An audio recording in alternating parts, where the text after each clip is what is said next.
Good morning, friends. Today's our topic is labor and its stages of labor and few important points regarding labor.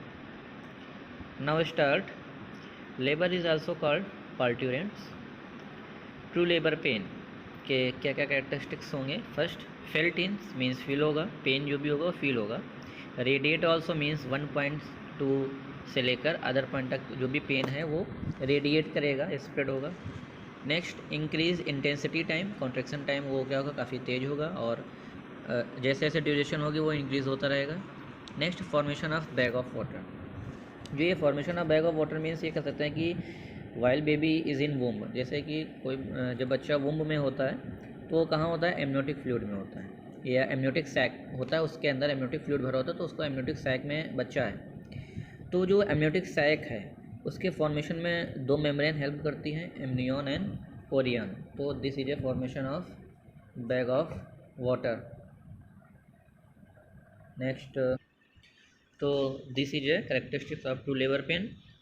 Now next point, 3 contraction in 10 minutes means 10 minute में अगर आपको 3 contraction आना है तो this is a ideal contraction. Next, each contraction for 45 second, जो भी एक contraction होगा उसका जो टाइम ड्यूरेशन होगा वो 45 सेकंड का होगा। Next point, start process of labour. अगर लेबर के प्रोसेस को स्टार्ट करते हो तो उसको टर्मिनोलॉजी एक जो दी जाती है उसका नाम है इंडक्शन ऑफ लेबर। तो induction of labour denotes the start the process of labour. Next, increase the strength of uterine contraction. अगर यूट्राइन कॉन्ट्रेक्शन का स्ट्रेंथ इंक्रीज हो रही है तो this is augmentation of labour. Next, best drug of induction of labour means labour को अगर आपको induce करना है तो उसमें जो बेस्ट ड्रग यूज होती है वो है प्रोस्टाग्लैंडिन। प्रोस्टाग्लैंडिन में दो, PGE1 एंड PGE2। PGE1 में जो मोस्ट इफेक्टिव ड्रग्स जो यूज की जाती है दिस इज ए मिसोफ्रॉस्ट।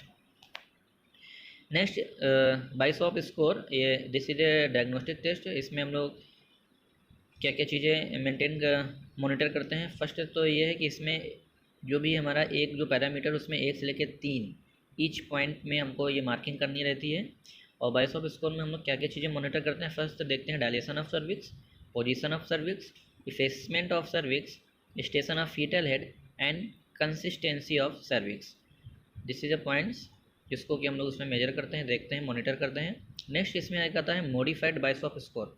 ये तो बाइसॉप स्कोर होगा, तो मॉडिफाइड में केवल एक ही चीज़ इसमें रिप्लेस होगी, वो ये कि जो इफेसमेंट ऑफ सर्विस हम लोग चेक कर रहे थे बाइसॉप स्कोर में, लेकिन जो मॉडिफाइड बाइसॉप स्कोर है उसमें हम लोग क्या करेंगे, इफेसमेंट ऑफ सर्विस की जगह पे हम लोग चेक करेंगे लेंथ ऑफ सर्विक्स।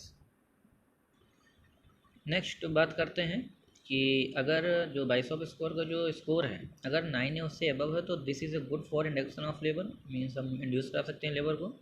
अगर जो स्कोर है वो 6 से कम है तो अभी क्या इसको बोलेंगे मीन्स प्रिपेयर सर्विक्स, मीन्स अभी भी सर्वाइकल डायलेशन पूरा नहीं है तो राइपनिंग ऑफ सर्विस की नीडेड है। फिर इंडक्शन ऑफ लेबर कॉन्टेंट है, कौन कौन सी कंडीशन है इसमें कि हम लोग इंडक्शन ऑफ लेबर को इंड्यूस नहीं कर सकते हैं। पहला तो कॉन्टैक्ट पेल्विस।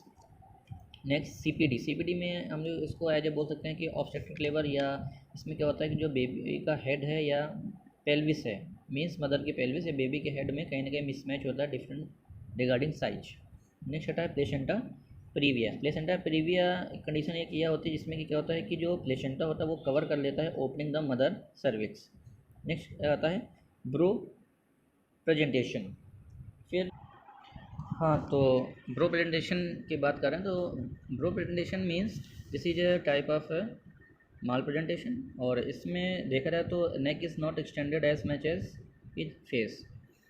फिर बात करते हैं जेनेटल हेर्पिस इन्फेक्शन, किसी प्रकार का वेजाइनल में या हमारा सर्विक्स एरिया पे किसी प्रकार का इन्फेक्शन होगा तो भी हम लेबर को नहीं करेंगे, कॉन्ट्राइंडिकेटेड है इन दिस केसेस में कि उसमें भी लेबर को इंड्यूस नहीं करेंगे। फिर बात करते हैं अगर मदर HIV पॉजिटिव है तो इंडिया में क्या पॉलिसी है, तो वेजाइनल डिलीवरी हम कराएंगे ना कि सीजेरियन सेक्शन। फिर बात एक टर्म आता है डिस्टोसिया। डिस्टोसिया तो मीन्स होता है एबनॉर्मल लेबर। इसमें क्या होता है, लेस और absent uterine contraction. Abnormal labour है तो जाहिर बात है कि जो यूट्राइन कॉन्ट्रैक्शन होगा होंगे, एब्सेंट हो गया लेस होंगे। कॉन्ट्रैक्टेड पेल्विस है, पेल्विस के जो साइज है वो कम है, या माल प्रेजेंटेशन मीन्स जो फीटल का जो प्रेजेंटिंग पार्ट है वो कहीं ना कहीं माल प्रेजेंटेशन है। फिर बात करते हैं management of uterine inertia. Uterine inertia means हम लोग ये सकते हैं कि failure of uterus to contract with normal strength. Mean कहीं ना कहीं जो हमारा यूट्राइन कॉन्ट्रैक्शन वो कहीं ना कहीं क्या हो रहा है, कम हो रहा है, फेलियर है। तो इसको लिखा है मैनेजमेंट ऑफ यूट्राइन एनेस्थीसिया। जो कंडीशन है इसका मैनेजमेंट क्या होता है, इसका मैनेजमेंट एक ही है, इसका मैनेजमेंट एक ही है कि ऑगमेंटेशन ऑफ लेबर मींस कहीं ना कहीं आपको यूट्राइन कॉन्ट्रैक्शन जो आ रहे हैं उसकी स्ट्रेंथ को बढ़ाना है। इसको स्ट्रेंथ बढ़ाने के लिए हम दो ही चीज़ें, या तो ऑक्सीटोसिन देंगे या तो आर्टिफिशियल रप्चर ऑफ मेम्ब्रेन। फिर नेक्स्ट पॉइंट है only one alae is present called Naegele's pelvis, both alae is absent this is Robert pelvis. दी जब हम एनाटॉमिकल एग्जामिनेशन करते हैं पेल्विस का तो उसमें एला ऑफ सेक्रम आता है, तो उसमें अगर एक only one alae is present this is Naegele's pelvis नाम दिया, both alae is absent this is Robert pelvis. फिर हम बात करते हैं most common malpresentation. Most common malpresentation means सबसे ज़्यादा ऐसी कौन सी कंडीशन जो कि नॉर्मल ही दिखाई देती है, this is breech presentation. Breech presentation में क्या होता है कि जो प्रेजेंटिंग पार्ट होता है बेबी का वो बटक्स होता है।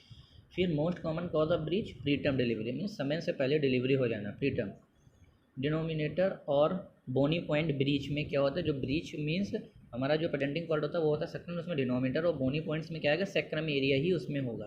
फिर most common position of breech left sacro anterior, ये बेबी के जो ब्रीच पोजीशन में जब वो ब्रीच माल प्रेजेंटेशन होता है तो उसमें मोस्ट कॉमन पोजीशन क्या होती है बेबी की, वो लेफ्ट सेक्रो एंटीरियर ही होगा।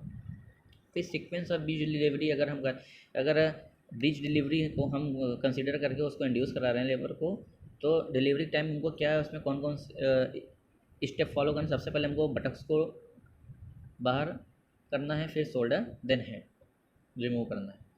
फिर बात करते हैं हम लोग most common cause of death in breach intracranial haemorrhage. Intracranial haemorrhage एक ऐसी कंडीशन जिसमें कि ब्रीच अगर माल प्रेजेंटेशन है, ब्रीच हमारी पोजीशन है, बटक्स उसका माल प्रेजेंटिंग पार्ट है, तो उसमें मोस्ट कॉमन एक इंट्राक्रेनियल हेमोरेज होने के चांसेस होते हैं जिससे कि बेबी की डेथ होने की चांस रहती है। फिर कुछ मैन्यूअर मीन्स कुछ टेक्निक्स हैं जो कि यूज करते हैं किसी हर तरह के प्रेजेंटेशन में। तो जो एक है पेनाल्ड मैन्यूअर यूज्ड फॉर, ये करते हैं ईस्टर्न बटक्स पोजीशन। अगर ईस्टर्न बटक पोजीशन की कंडीशन है तो उसमें हम लोग जो यूज करने वाले टेक्निक्स उसको बोलते हैं Pinard manoeuvre. Lovset manoeuvre use for shoulder delivery, अगर शोल्डर को हमको डिलीवर कराना है बेबी के तो उसके लिए जो टेक्निक यूज करते हैं this is Lovset manure.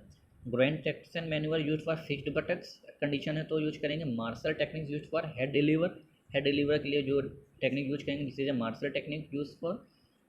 Next video में इन सबकी हम लोग वीडियो के प्रॉपर इमेज के साथ मिलेंगे।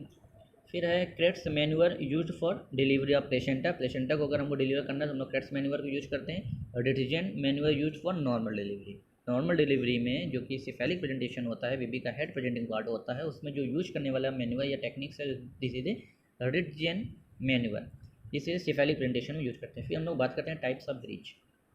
मेनली ब्रीच में मेनली क्या है, बटक से उसका प्रेजेंटिंग पार्ट है तो mainly focus on hip and knee and joint position, जहाँ पे जॉइंट पोजीशन वाला है। If knee and hip joint both are fixed card, अगर नी और हिप क्या है बोथ फिक्स्ड हैं तो उसको बोलेंगे कंप्लीट ब्रीच, पूरी तरीके से जैसे कि घुटना मोड़ के बैठ जाए तो उसको बोलेंगे हम लोग कंप्लीट ब्रीच, जो कि मल्टी ग्रेविडा मर्डर में होने के चांसेस सबसे ज़्यादा होते हैं कंडीशन।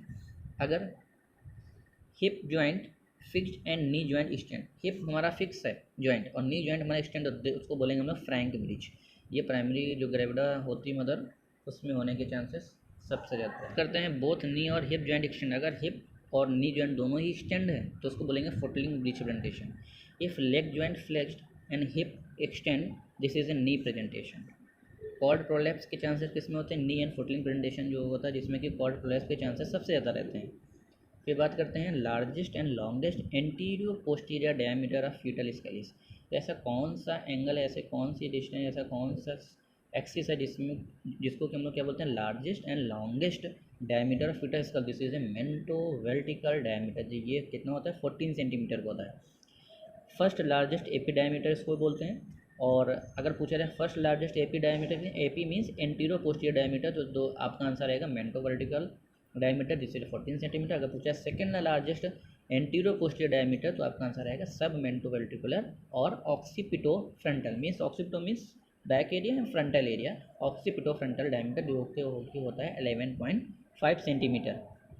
फिर बात करते हैं बाईपैराइटल डायमीटर कितना होता है बेबी का, अगर आ जाए एग्जाम में तो आपको लिखना है 9.5 centimetre is a biparietal parameter size.